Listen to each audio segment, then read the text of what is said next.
to the Fox Robbins Business Show. Great to have you back. We've got a guest for 2 episodes because there's so much interesting content going on here. We've got our guest is going to be Nancy O'Keefe, and Nancy is a business coach, author, radio host, speaker, helps creative business owners in the struggle for clients and do creative things, and consulting plus implementation and so forth. She's kind of everything. And she's our guest on Fox Robbins. I'm a co-host, Bill Fox, and the other co-host is none other than the multifarious, percipient, perspicacious, omnipresent, ubiquitous Coach Robbins. Mr. Bill, how are you? Thank you for that warm introduction. We're going to do 2 episodes back to back with Nancy because there's a lot of ground to cover.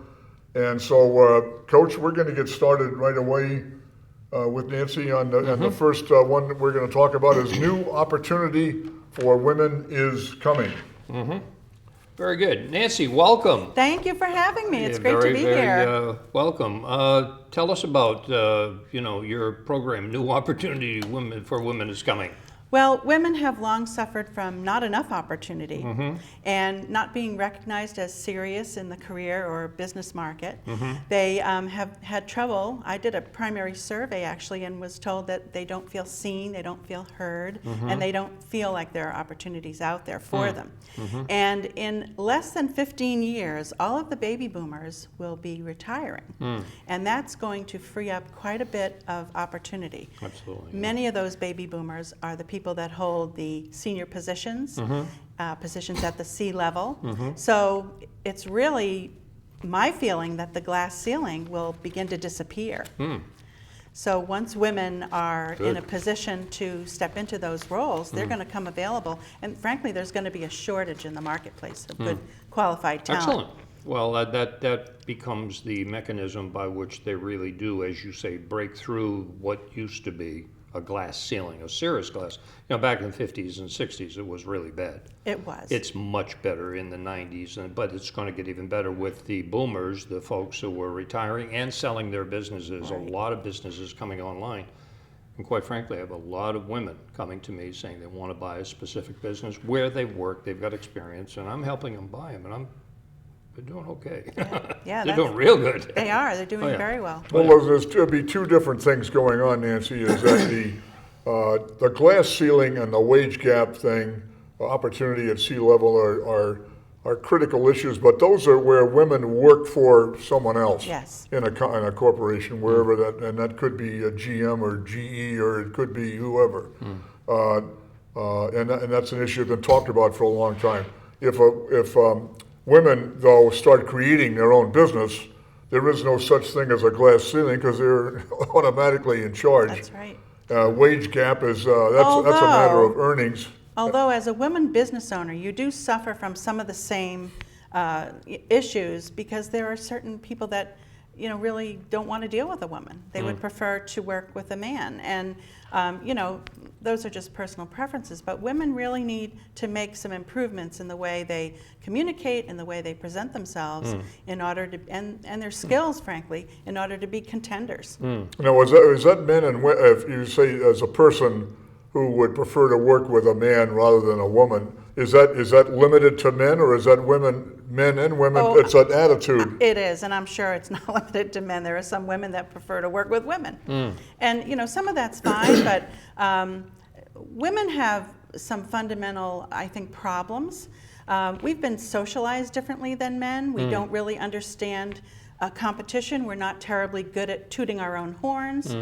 We don't really understand our value in the marketplace, and we're not very good at talking about it. So I think we tend to shortchange ourselves. And those are things that women have to change, frankly. Now, when you say a wage gap, that's illegal. It is. It is. It's been illegal for like 50 years. But it's a fact. And yeah, it is a fact. We have presidential candidates in this race that are talking about it. And the statistics show that women are making 80 cents on the dollar. And that's frankly, not all women. Some women are only making 50, 60 cents on the dollar, and it depends mostly on your ethnic origin, Why which is is that? also illegal. Why is that? I don't know why Yeah. that is. But my feeling is that we don't ask for what we deserve. Again, Well, it gets that could go back to what you said a few Yes. seconds ago. They don't feel confident enough to speak up and say, Right. hey, I deserve this. and we take what's given rather than demanding what we want. Not my wife. Well, at home we're different, but out in the workplace, Yeah. I think it's hard for women Yeah. to stand up and say, Probably because of, especially a woman who's maybe 50 or more, who was really raised in exactly. the 1960s. I think I got my decades right. And it was a different attitude. I remember working at a large corporation, and the boss's secretary's daughter was thinking about going to college, and some moron said, oh, she doesn't have to go to college, she's just going to get married anyway. Right. Jerk. But that was Complete that jerk. was the feeling. That was in the 60s. Well, it was later than that. It Well, was for in me, the, it it was was the in the 60s. 70s too, and Yeah. and it still happens today. I come in contact with people that won't hire certain folks because of where they live, or it's a little too Well, far, there's all kinds or of it's prejudices, yeah. it's all kinds of crazy things. Yeah. And basically, we should just be looking at the value somebody brings to the table. That's Yeah. really what should Well, if you're a make the prudent decision. business owner, I don't I'm care. switching if you're this black, up, yeah. white, female, male, I don't really care. No, Whoever's right. going to make me the most money in my own business. I had a lot of women working for me, and they were great. I had a lot of guys working for me. I had some bad women, I had some bad guys. Absolutely. When you say there are few opportunities at the C level, you mean in corporate America? yeah, in corporate Certainly America. not in education, and No, there because are- the president of our school is all women, the presidents of chambers are mostly women that I work with, and they are extremely competent. It's not like they were given the job, but you mean in General Yes. Electric, and I'm not picking on them in general, the stock market type company, the big executives, say that they're still. They don't even have to be that large. It could be an insurance company, it could be, any kind of company. Typically, you'll find the C-level people, meaning the CEO, the CFO, Yeah, the CMO, CHC director, right, yeah. CCC, whatever it is. Chief. They're going to be way more men in those positions than there are Still. women. Still. Yeah, but it's changing. It is, but slowly, slowly. And the Too odd slow. part about it is that more women are going to college, more women are pursuing graduate More, degrees. 60% of the women, I looked at it in my graduate classes, have been women. Yes, and they finish. And 40% of them are foreign national women. Exactly. I know. So we're out there getting the education, and somehow it's either not being recognized in the marketplace, or again, we're not stepping up and asking for what we want. I think it might be the latter, because I'm thinking of some of the women who are graduating from a male school called Mass Maritime, where I still do some teaching, and they're walking out into $90,000 a year jobs because they're darn good at what they do. They don't see this not lack of opportunity because they're well trained. There They're you go. very well trained, and they're getting some darn good opportunity. It's just surprising. You would say, Mass Maritime, well, that's all boys. No, it's about 20% women, and quite frankly, they're in the engine room and they're That's doing, great, Well, and specifically trained. It's not like I went to right. college and I studied English composition. Well, I mean, it's if you're a like- man and you go to college and you study English composition, where the hell are you going to go to work? Right. I mean, it doesn't matter whether you're a woman or a man when you do something like that. But if a woman goes to school and she becomes a theoretical physicist, I really think today she's fine. But again, that's education too, to some speak. But I'm just thinking, I'm a frustrated theoretical physicist. I take courses in it on Coursera and, all the free stuff. And, most of the scientists that I see lecture are women. I mean, these are PhD smart ladies, NASA engineers. So it has changed quite a bit. It and has, Thank God. yeah. Yeah. I'm switching slides to the big demographic event, which I think is, Yeah. that's Nancy important. mentioned that earlier. This is demographic deal, this boomer big lump, and has been like going through the snake. I mean, this has been traveling through. Yeah. These people are all going to be turning 65 soon. And but that has you're saying that has an impact on. It's going to have a tremendous impact on the workforce because about 25% of the American workforce has the potential to just exit stage left. Right. Now, not all the boomers will retire at 65. We're seeing people stay in the workforce much longer than that. But they will eventually retire. Well, eventually the health may cause them to, They may or just they just choose get to. tired. You Quality know, of life, they may get down to 3 days a week or something of Yeah, that they do. nature. A lot of them do that. I see that. A lot By of the way, on this Fox Robbins show, and the coaches talked about the buzz that the boomers move on through. They're exiting the workplace. Yep. That means business ownership too, not just jobs Oh, at no, especially business corporations, ownership. but business ownerships Right. are going to be opening up. Yes. Yeah, absolutely, because I mean, you've said that on several it's a occasions. tremendous opportunity for somebody who wants to buy a business because, as you say, they are coming to the end of their career. They've run their business for 30, 40 years. Certainly a good percentage of them will turn it over to one of their children to run. Yeah, but there's still going to be a tremendous influx of businesses for sale over the next 10 to 15 years. And a lot of the business owners I work with do not have a family member who's interested in taking over the That's business. true. That's why And so many. that's a tide that's turned over the last few years. Oh, yeah, absolutely. So there the are kids have become opportunities. lawyers and doctors, Right. thank God, and engineers or whatever, it didn't matter. And whether it was a girl or a boy, she went to MIT because, and I'm thinking of, my niece, she's just wicked smart, and now she's an engineer. Yeah, that's- With a graduate degree, some bright people. So, I'm going on to the next slide, if you don't mind. Well, on the last one, but you don't have to go back. Oh, I excuse think me. the key is the right skills. right, Oh, If they absolutely. get the Yeah. right skills, they're in demand. And that's what they have to understand is I need to get a skill that somebody's willing to pay me for. Doesn't matter whether you're a man or a woman. Right. And the key is, when it comes to skills, you can't be chasing the market. No. You need to be using leading indicators. You need to figure out what people are going to need, who's going to need it, and then you need to prepare yourself to go get it and be in a position to step up and say, hey, you want to look like the kind of person, when you apply for a position or buy a business, well, where have you been all my life? Oh my God, you're an exact fit for what I need. And that takes the kind of thinking that an entrepreneur has to have, which Exactly. is that vision. Yeah. So I teach something called personal entrepreneurship because, frankly, I don't care whether you own a business or whether you're working for one. The skills you need are all the same. It's called intrapreneurship There as you go. well, and you're part of the big company, and if you don't have a lot of entrepreneurs in there, you're probably going to fall behind your competitor anyway. But even managing your own career, you Absolutely, need to got to be be doing that. entrepreneurial. Yeah. Absolutely, true. Don't study up in buggy whips and mustache wax. No, absolutely. The other thing I think they need to do is don't just take it because it's available to you. What are you passionate about? Because you're going to have to do this every day. If you're really passionate, you really think you want to do something, and you want to be a theoretical physicist, then go for it. Right. Because there are jobs out there for theoretical physics. But like you said, the kids that are in school, man or woman, who have studied, underwater art history and stereo, no, they're not going to get a job. They don't have anything to sell, right? Okay, you're talking about acquiring the right skills, That's it. making connections, That's it. building the right relationships. And then you have on this PowerPoint slide, gut check, hard work, and start now. What about all that, Nancy? Well, I think, as a woman, we have a choice. Men don't always have a choice. But we have a choice. We don't necessarily have to work. We can choose Right. to get married and have a family, and that can be our, quote, job. So I think women have to do a gut check. Instead of following the well-worn path of what everybody else has done, what's right for you?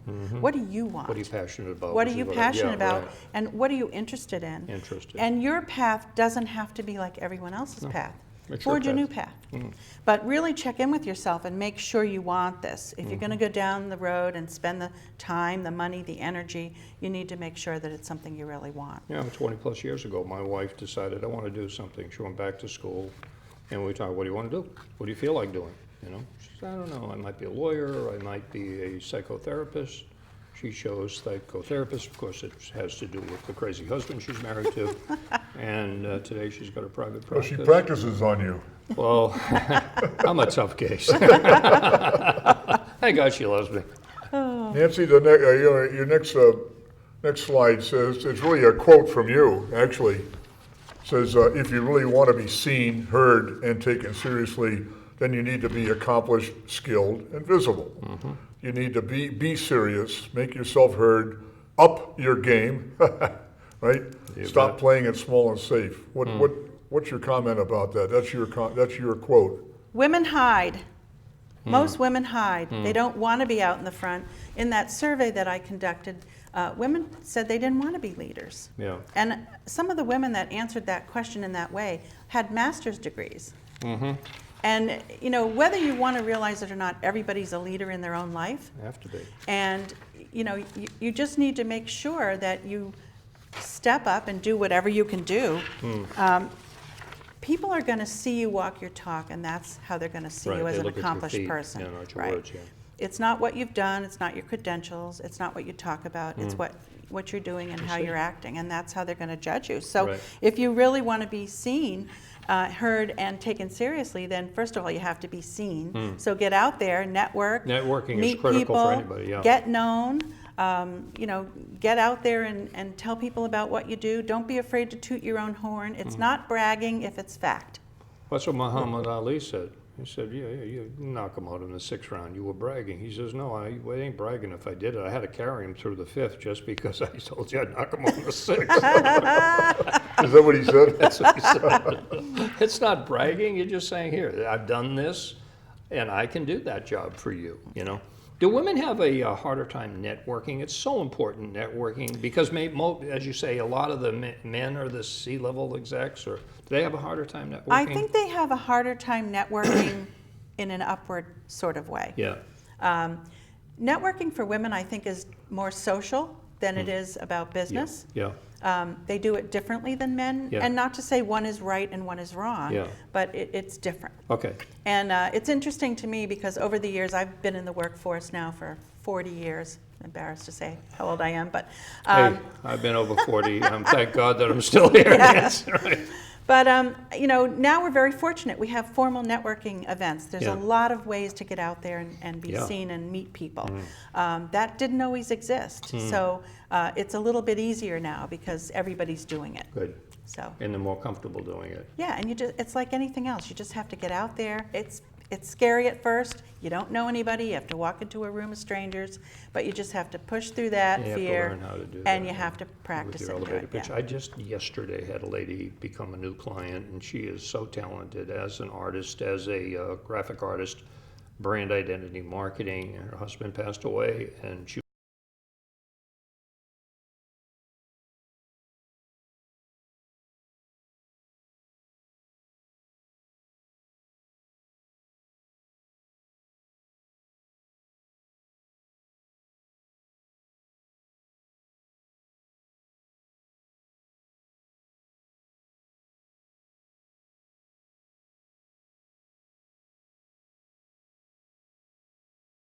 Well, and the other thing about networking, I think we have a lot of preconceived notions. It's really just getting out there and meeting new people and making some business friends. That's really all it is. That is exactly all it is. So get out there, have a conversation, and see what comes of it.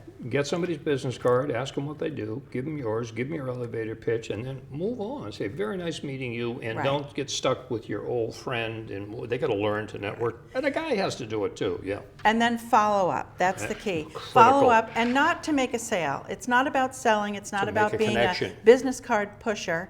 It's about making a connection and building a relationship. Absolutely. So send a nice email. Nice to meet you. Thank you very much. Before the next event, send another one. Are you going to be there? Would love to reconnect. Or if it's somebody you're really interested in learning more about and getting to know, try to meet for coffee in between or something. Absolutely. But you do have to follow up, and that's the most. That's the part that fails in most. They don't follow up. Nobody does. You got to follow it up. Also, Coach, one of your favorites, have your elevator. Your elevator pitch. Your elevator pitch, but let's see when that person says, "What do you do?" And you say it takes you a half hour to get it out. Just you got a minute. You got a minute. Who am I? What do I do? Would that benefit a company like yours? And here's my card. And very nice to meet you. You might have less than a minute because the attention span keeps decreasing. I think it's down to about 7 seconds. That's right. Yeah. Yeah. True. Listen, your next slide, you said, where do you start? Get clear on what you want. What will you give up? become a personal entrepreneur, whatever. Can you comment about that? Yes. One of the things that has been talked about a lot over the years is women can have it all. You can be a wife, a mother, a homemaker, and a career person. I'm sorry, you cannot. No, you cannot. You can't. I did it, and I'm here to say parts of my life did not always go as well as I would have liked. You can't because multitask you just like that. can't do it Because all. that other job's far too important, that Exactly, mother job. Right. exactly. So Well- you really have to be honest with yourself about what you're willing to give up. For example, if you have a young family, maybe that's not the time to go for that C-level job. Right. Maybe you want to wait, build up your skill set, and then when the time is right, it's a decision you have to make with your family. Right. And you have to, again, check in with yourself and make sure it's right for you. And you really want it. And you really want it. understand. You're willing to make the strong commitment to it, because every day is not going to be all roses. There are going to be tough days when you have to make decisions. Do I stay home with the kid with the fever, or do I go to work and make the presentation I promised I'd Right. make? So it's difficult. It's difficult. really hard, I know that. Very, very hard. It says, your next slide says, Nancy, it says, we have a lot to change, which follows along with your comments up until this point anyway.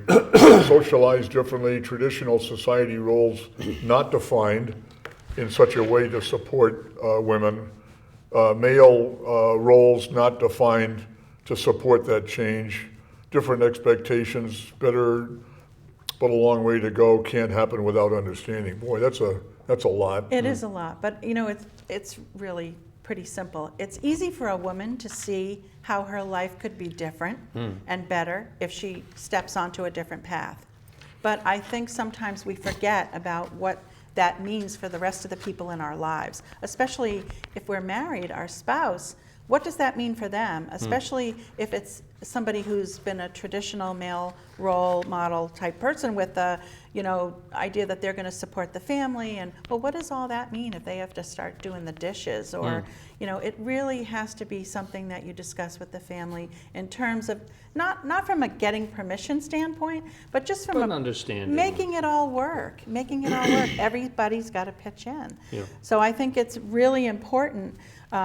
Society does a pretty good job of figuring out what women can do in the workplace. We've done a terrible job redefining the male role and making men feel okay about their new role. Frankly, I think men have been cheated all these years. They haven't had the time with their family. They didn't get That's to right. spend time with their children. They missed out. And this is a great opportunity for men to recapture some of that. Yeah, maybe 40 years ago, we were working the 60-hour week because Right. the wife was home with the 4 kids, and which is, in my opinion, where it should be anyway, but that's, And then when she's ready to step out into the world, my wife was absolutely shocked, and she, to this day, she'll get up in the morning and she'll say, oh God, I gotta go unload that dishwasher. It's all done, I did it. I don't think about it, I just did it. She, I love you. Right. I mean, she'd been raving about me emptying the dishwasher for decades, right? Oh, we did it, right? And I like to cook. She'll be at work. Being a psychotherapist, she works until sometimes 6, 7 at night, because a lot of women want to see her after work Sure. themselves. I'll text her and say, what do you want for dinner? I don't know. What do you feel like? I'll just pick up some sirloins and I'll barbecue. Okay, great. And that's just the mark of a good partnership, really. I enjoy doing it. This It's is fun. male society. Don't forget, the model for me is Ozzie and Harriet. Right. Well, for me too. For me too. I mean, here it is in the morning. The man gets on the suit and his little hat and his briefcase, gets a little kiss at the door, goes out the door, goes to work. The lady is in her dress. Yeah. Her dress, her beautiful apron, Yeah, with an apron. and then there's the kids, whatever. That's say, okay, I got it. That's what I'm supposed to do. My Yeah. father was Ozzie and my mother was Harriet, and that's the household I grew up in. As a matter of fact, they lived near them. They knew the Nelsons. Really. Really? Yeah. What did Ozzie do when he left? We never No saw one his knows. job. I don't know, what did he do? He never did. But he was very successful, He whatever was it good was. with the TV show. Maybe he manufactured guitars because I don't know. Ricky played the guitar. Yeah, but he went off to work and nobody knew what job he did.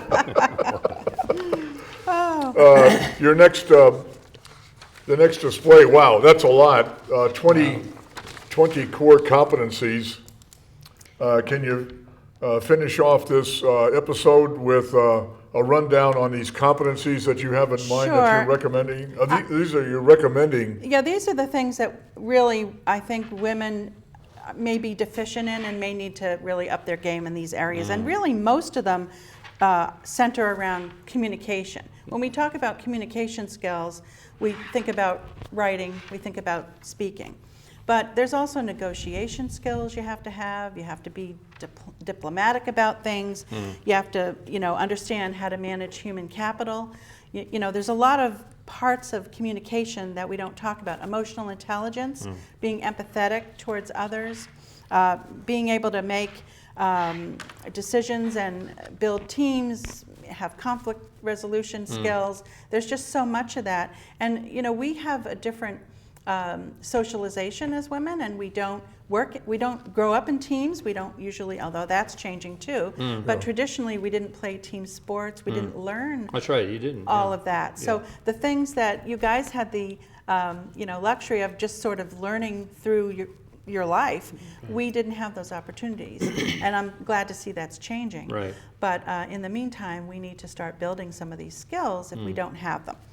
And then there's, the basic skills of business, things like financial management. Right. I'm continually surprised, and this isn't just women, it's men as well, at the number of business owners who cannot read a profit and loss statement. Believe me.